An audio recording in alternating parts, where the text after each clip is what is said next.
Video series की चौथे part में आप लोगों का स्वागत करता हूँ। इस लेसन नंबर 4 या पार्ट नंबर 4 में मैं आपको बताऊंगा कि किसी भी ईपीसी कंपनी में कितने डिपार्टमेंट होते हैं और उनके क्या क्या रोल्स एंड रिस्पॉन्सिबिलिटी होती हैं।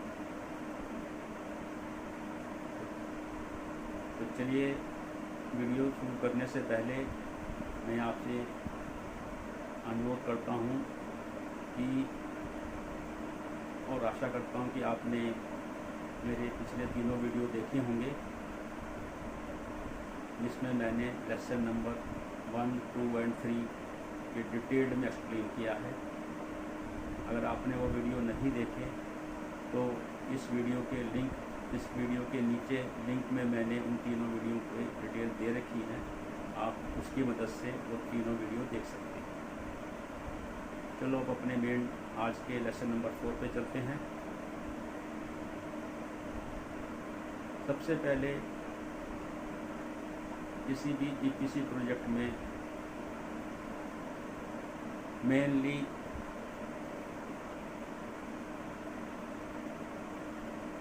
जो डिपार्टमेंट होते हैं वो इस प्रकार हैं। सबसे पहला डिपार्टमेंट होता है सेल्स मार्केटिंग।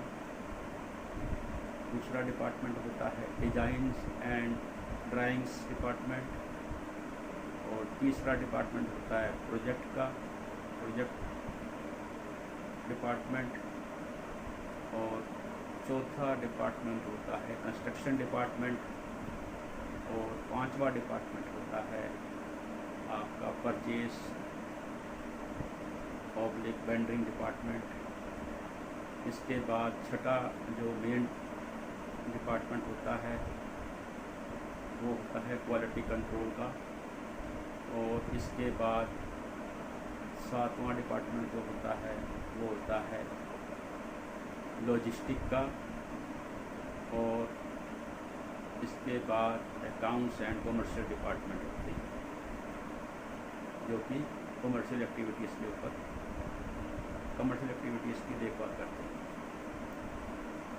तो आइए अब हम हर एक डिपार्टमेंट के बारे में, उनके रोल्स एंड रिस्पॉन्सिबिलिटी के बारे में जानेंगे। तो सबसे पहला सेल्स एंड मार्केटिंग डिपार्टमेंट आता है। किसी भी ईपीसी प्रोजेक्ट के टेंडर भरने के लिए सबसे पहला कदम सेल्स एंड मार्केटिंग डिपार्टमेंट उठाता है। इसके under proposal and estimate department भी आता है जो किसी भी टेंडर के लिए प्रपोजल बनाता है और एस्टीमेट बनाता है, जिसके बेस पर मार्केटिंग टीम वो टेंडर कोट करती है। और एक बार ऑर्डर मिल जाने के बाद वो कस्टमर के साथ एग्रीमेंट करती है। और उस एग्रीमेंट करने के बाद वो अपने इंटर डिपार्टमेंट के लिए एक इको मीटिंग अरेंज करती है, जिसके अंदर वो इस प्रोजेक्ट अथवा एग्रीमेंट को प्रोजेक्ट डिपार्टमेंट को हैंड ओवर कर देती है।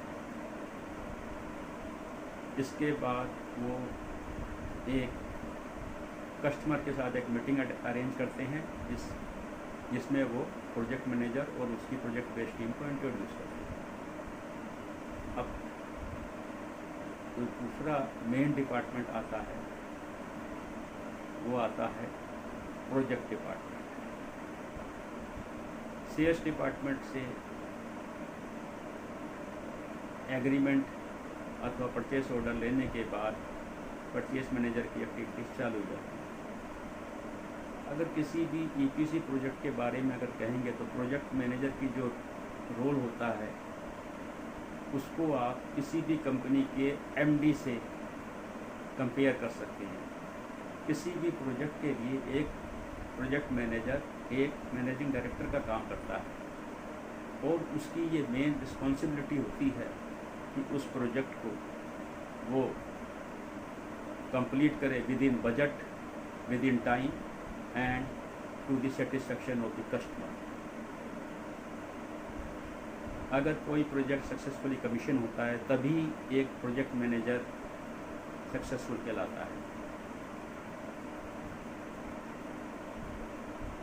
तो प्रोजेक्ट मैनेजर ही किसी ईपीसी प्रोजेक्ट में मेन कोऑर्डिनेटर होता है, ये मैं कई बार बता चुका हूँ। और प्रोजेक्ट डिपार्टमेंट की ही मेन रिस्पॉन्सिबिलिटी होती है, चाहे वो इंटर डिपार्टमेंट कहें, चाहे वो कस्टमर से कोऑर्डिनेशन की कहें। इसके बाद जो हमारा नेक्स्ट डिपार्टमेंट आता है वो है डिज़ाइन डिपार्टमेंट। डिज़ाइन डिपार्टमेंट का काम है कि वो प्रपोजल स्टेज में प्रपोजल इंजीनियर्स को सपोर्ट करे। उसके बाद जब एग्रीमेंट मिल जाता है, साइन हो जाता है, तो वो उस एग्रीमेंट के हिसाब से अपनी डिटेल्ड इंजीनियरिंग करे और रिलीज़ करे। डिज़ाइन डिपार्टमेंट के अंदर नॉट ओनली मैकेनिकल इंजीनियर्स होते हैं, इसके अलावा यहाँ सिविल इंजीनियर्स का काम भी होता है और इलेक्ट्रिकल इंस्ट्रूमेंटेशन डिपार्टमेंट की इंजीनियरिंग भी डिज़ाइन के अंतर्गत ही आती है। इसके बाद जो हमारा अगला डिपार्टमेंट होता है वो होता है कंस्ट्रक्शन डिपार्टमेंट। कंस्ट्रक्शन डिपार्टमेंट जो है वो उसकी main responsibility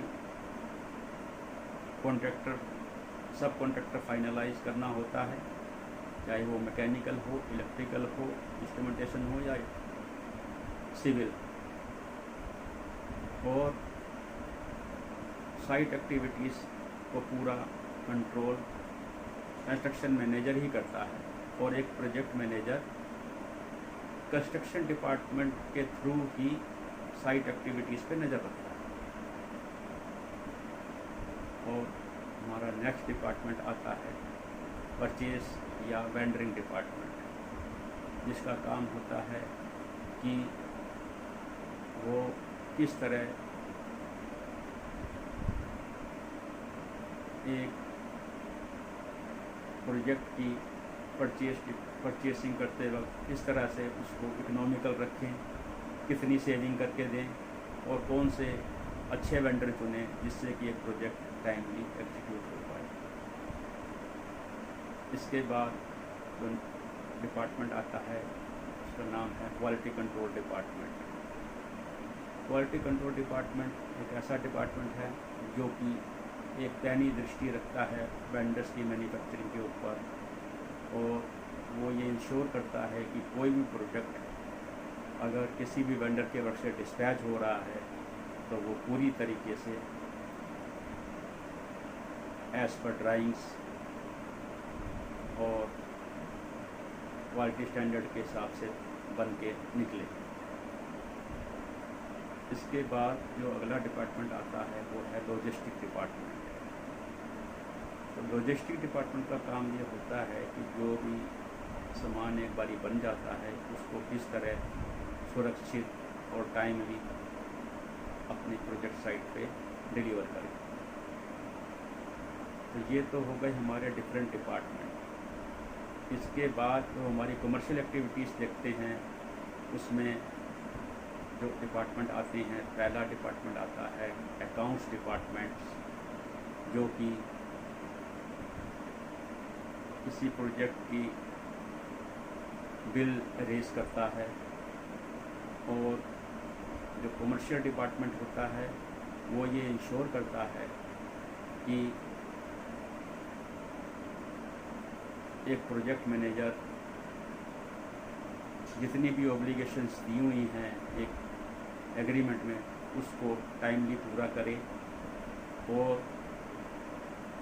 accounts department timely invoice raise करे और इनवॉइस में क्या क्या डॉक्यूमेंट्स होने चाहिए उसको वो थॉरोली चेक करता है, जिससे कि पेमेंट रिलीज़ करने में कस्टमर को से की तरफ से कोई डिले ना हो। एक इसके अलावा एक इस कंपनी में इंटरनल ऑडिटर होता है जो कि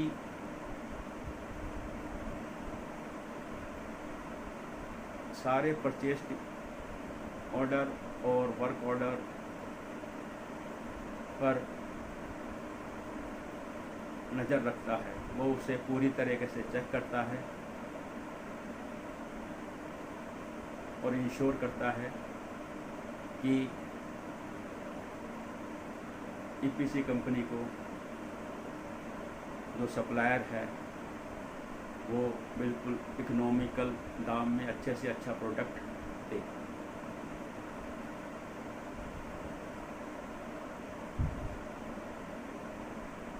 तो ये तो हो गए हमारे सारे डिपार्टमेंट्स के बारे में। अब मैं सेक्शन वाइज इन डिपार्टमेंट की रोल्स एंड रिस्पॉन्सिबिलिटी के बारे में बताऊंगा और उनके क्या क्या फंक्शन और प्रोसेस हैं। तो आज मैं सिर्फ पहले दो डिपार्टमेंट, पहला सेल्स एंड मार्केटिंग और दूसरा प्रोजेक्ट डिपार्टमेंट की एक्टिविटीज़ के बारे में बताऊंगा। तो सेल्स एंड मार्केटिंग डिपार्टमेंट है, उनका मेन काम मार्केट सर्वे करते रहना और टाइमली टेंडर भरना और ज़्यादा से ज़्यादा ऑर्डर बुक करना होता है। इसके लिए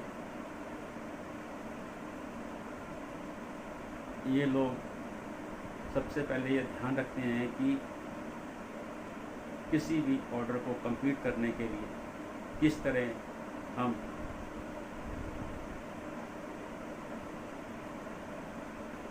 तरह हम मिनिमम कोट करें। तो उसके लिए प्रपोजल स्टेज पे ही वो बड़े ध्यान से एक एक छोटी से छोटी एक्टिविटीज़ के ऊपर नज़र रखते हैं। मसलन जैसे ही कोई टेंडर डॉक्यूमेंट निकलता है तो उनकी प्रपोजल टीम साइट पे पहुंचती है और साइट सर्वे करती है, जैसा कि वहाँ की जो ग्रीन फील्ड प्रोजेक्ट है उसमें वहाँ की सॉइल की स्ट्रेंथ कितनी है, उसके लिए वो वहाँ का सैंपल टेस्ट करवाते हैं पहले, और जिसके बेस पे वो सिविल डिज़ाइनर से प्रपोजल बनवाते हैं। अगर कोई proposal department soil investigation report के बिना कोई प्रपोजल बनाता है तो उसमें एक बहुत बड़ा रिस्क है। अगर सॉइल स्ट्रेंथ ठीक निकली तो ठीक है, जो कि टेंडर में दिया हुआ है, पर अगर सॉइल स्ट्रेंथ साइट की ठीक नहीं है तो सिविल का एस्टीमेट बहुत बढ़ जाता है। इसलिए जो प्रपोजल बनाता है उस प्रपोजल इंजीनियर्स को ये सारी चीज़ें बड़ी बारीकी से देखनी पड़ती हैं। तो एक बार टेंडर भरने के बाद जब वो लोग नेगोशिएशन में अटेंड करते हैं तो जो भी उनकी टेक्निकली क्वारीज होती है किसी भी सप्लायर की, वो एक सेशन में ऑर्डर फाइनलाइज करने से पहले कस्टमर उसे क्लियर करता है। जब एक बारी टेक्निकल स्पेसिफिकेशंस टेंडर की कोई कस्टमर फ्रीज कर देता है क्वारीज के बाद, इसके तुरंत बाद ही सप्लायर अपनी कमर्शियल कोटेशंस फाइनली सबमिट कर देते हैं। और उनकी कोटेशनों के बेस पर कस्टमर ऑर्डर डिसाइड कर देता है। एक बारी परचेस ऑर्डर या एग्रीमेंट अवार्ड होने के बाद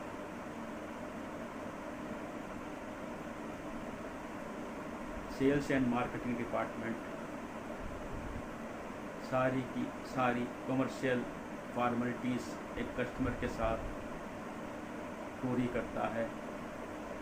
इसे कहते हैं डिटेल्ड एग्रीमेंट साइनिंग ऑफ ए डिटेल्ड एग्रीमेंट।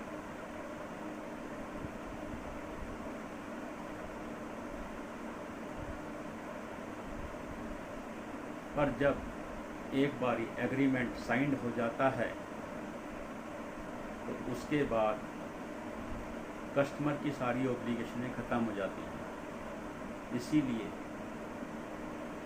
मार्केटिंग टीम और उसके एस्टिमेटर को ध्यान रखना चाहिए कि जो भी उन्होंने प्राइस कोट किया है वो उस प्रोजेक्ट ड्यूरेशन के दौरान कंपनी पड़ जाएगा। अगर उनको लगता है कि प्राइस में कोई वेरिएशन आ सकता है तो उसके लिए वो एस्केलेशन क्लॉज भी एग्रीमेंट में डाल सकते हैं। पर क्योंकि ईपीसी प्रोजेक्ट ज़्यादातर 12 से 14 महीने के रहते हैं तो इस दौरान वो कस्टमर ये इंसिस्ट करता है कि वो कोई किसी भी तरह का एस्केलेशन नहीं देगा।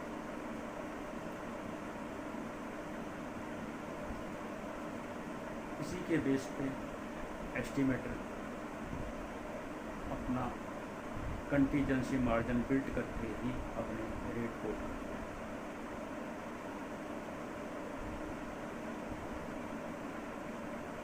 वंस जब एग्रीमेंट फाइनल हो जाता है तो उसके बाद मार्केटिंग टीम अपने इंटर डिपार्टमेंट को ये एग्रीमेंट की कॉपी और प्रपोजल डॉक्यूमेंट्स प्रोजेक्ट मैनेजर को एक इंटरनल की कॉप मीटिंग बुलाकर हैंड ओवर कर देता है। इसके पैरेलल ही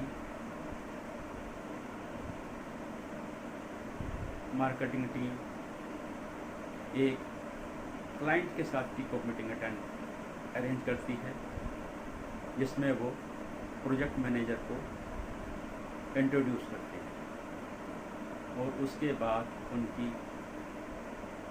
उनका रोल इस प्रोजेक्ट से तकरीबन ख़त्म हो जाता है। अब जो दूसरा डिपार्टमेंट है वो है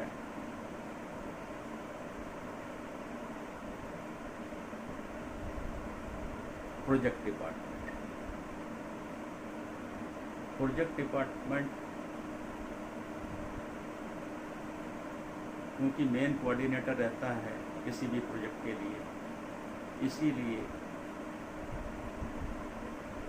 कोई भी प्रोजेक्ट मिलने के बाद प्रोजेक्ट हेड एक नॉमिनेशन लेटर भेजता है कस्टमर को जिसमें वो अपने प्रोजेक्ट मैनेजर और अपनी प्रोजेक्ट बेस्ड टीम के बारे में बतलाता है।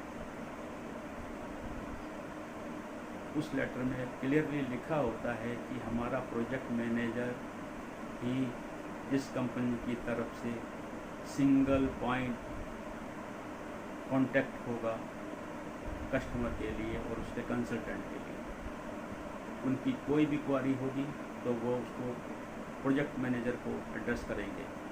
और उस लेटर में ये भी रिक्वेस्ट किया जाता है कि कस्टमर भी अपनी तरफ से एक प्रोजेक्ट कोऑर्डिनेटर नॉमिनेट कर दें, जिससे हमारा प्रोजेक्ट मैनेजर डायरेक्टली आपके प्रोजेक्ट कोऑर्डिनेटर्स को सारी कोरस्पोंडेंस भेजे, जिससे टाइम की बचत हो और प्रोजेक्ट एग्जीक्यूशन में कोई डिले ना हो। तो प्रोजेक्ट मैनेजर की जो मेन रोल कस्टमर के साथ होता है उसके बारे में आज बताऊंगा। बाकी जो प्रोजेक्ट मैनेजर का इंटर डिपार्टमेंट के साथ जो रोल होता है वो मैं अगले वीडियो में बताऊंगा। तो प्रोजेक्ट मैनेजर का जो रोल कस्टमर के साथ होता है, पहला तो उसको जैसे ही project head project manager nominate कर देता है, उसके बाद प्रोजेक्ट मैनेजर और उसकी प्रोजेक्ट बेस्ड टीम साइट में विजिट करती है और कस्टमर के साथ मीटिंग अटेंड करना शुरू कर देती है। कस्टमर के मीटिंग के दौरान प्रोजेक्ट मैनेजर और कस्टमर का प्रोजेक्ट कोऑर्डिनेटर एक प्रोटोकॉल साइन करते हैं जिसमें वो डिटेल्ड में बतलाते हैं कि प्रोजेक्ट मैनेजर अथवा कॉन्ट्रैक्टर उनको क्या क्या डॉक्यूमेंट्स किस किस ड्यूरेशन में सबमिट करेगा। मेनली एक डॉक्यूमेंट जिसको कहते हैं मंथली प्रोग्रेस रिपोर्ट, वो रेगुलरली हर मंथ एक प्रोजेक्ट मैनेजर को उसके कस्टमर और तथा इसकी कॉपियाँ उसके कंसल्टेंट को भी देनी पड़ती है। इस प्रोजेक्ट रिपोर्ट में प्रोजेक्ट मैनेजर उस प्रोजेक्ट की engineering activities, procurement activities, manufacturing activities और अगर डिस्पैचेस चालू हो गई है तो डिस्पैच एक्टिविटीज़ के बारे में कस्टमर को अपडेट करता रहता है। इसके अलावा प्रोजेक्ट मैनेजर कस्टमर को एक प्राइस ब्रेकर सबमिट करता है और कस्टमर उसको अप्रूव कर देता है, जिसके बेस पर वो बिल रेज कर सके।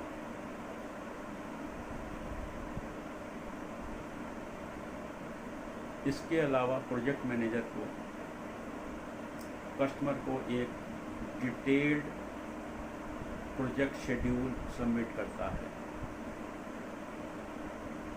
और उस शेड्यूल मेन शेड्यूल को वो हर महीने अपडेट करके मंथली रिपोर्ट के साथ भेजता रहता है। इस शेड्यूल के अंदर वो हर इक्विपमेंट की इंजीनियरिंग का स्टेटस, उसकी ऑर्डरिंग का स्टेटस, उसकी डिस्पैच का स्टेटस और इसके अलावा साइट एक्टिविटीज़ के बारे में भी बतलाता है।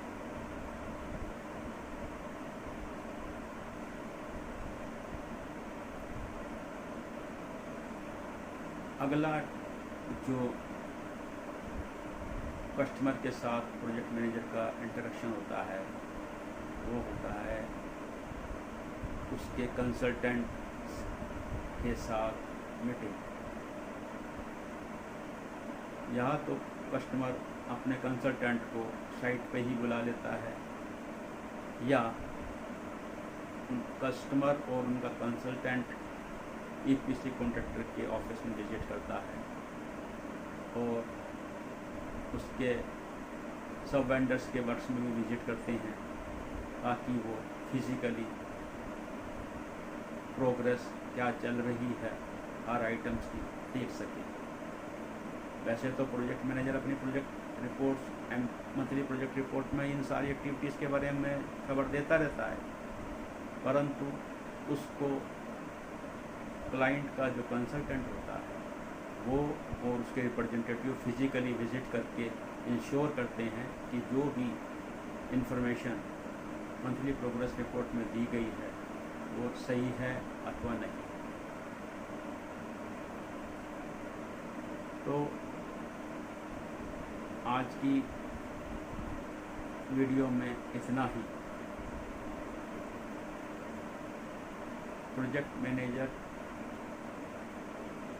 की इंटर डिपार्टमेंट के साथ अगली एक्टिविटीज़ के बारे में हम अपनी नेक्स्ट वीडियो बताएंगे। तब तक के लिए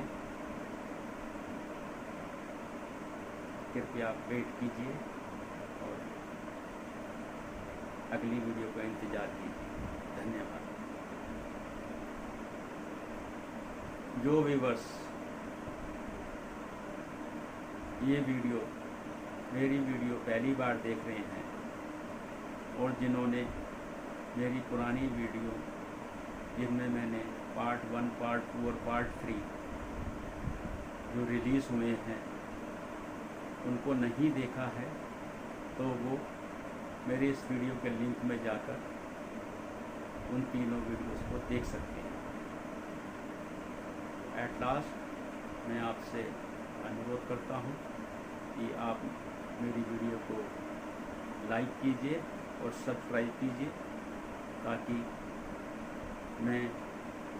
मेरा हौसला अफजाई होता रहे और मैं अपनी नेक्स्ट वीडियो जल्द से जल्द आपके आगे लाने की कोशिश करूँ। धन्यवाद।